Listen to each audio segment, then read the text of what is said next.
myself Vimala from Erode, Tamil Nadu, India. I am beauty and aroma therapist. இப்போ என்னோட patient வந்து பார்த்தீங்கன்னா medical ரெப்பாக இருக்காரு.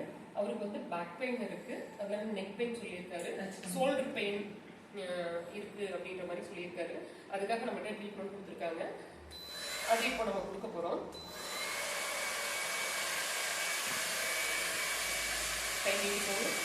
நம்ம உடம்புல 9 சக்ராஸ் இருக்கு. 9 சக்ராஸ் ஆக்டிவேட் பண்ணோம்னா ஃபுல் பாடி பெயின் போயிடும். இப்போ இதுக்கு வந்து சக்கராவை ஆக்டிவேட் பண்ணுறப்போ அவங்களோட பாடி பெயின் ரிலீஃப் ஆகுது நல்லா பெட்டராக தெரியும். இது பெயின் பண்ணிக்கணும்.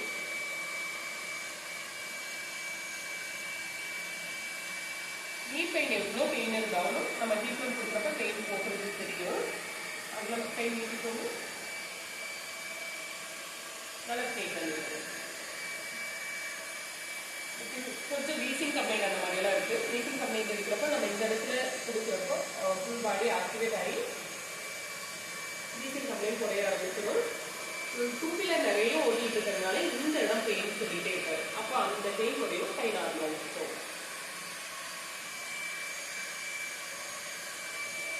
நெக் பெயின் சொல்லியிருக்காங்க. எல்லாருக்குமே நெக் பெயின் அதிகமாக இருக்கும். நம்ம ட்ரீட்மெண்ட் கொடுக்க பெயின் குறையவும் பெட்டராக தெரியும்.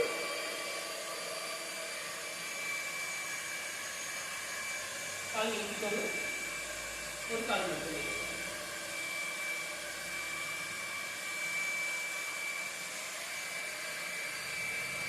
ஸ்ட்ரைட்டாக பண்ணுங்க.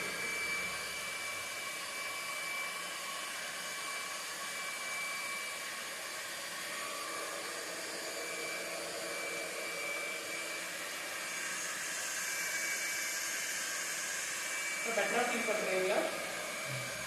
நம்ம ரெகுலராக பேஷண்ட் வந்து ட்ரீட் பண்ணி எடுக்க நம்ம பாடி பெயின் போகிறது நல்லா தெரியும். இவர் இது செகண்ட் டைம் வந்துருக்காங்க. கை நேரம் வேணும்.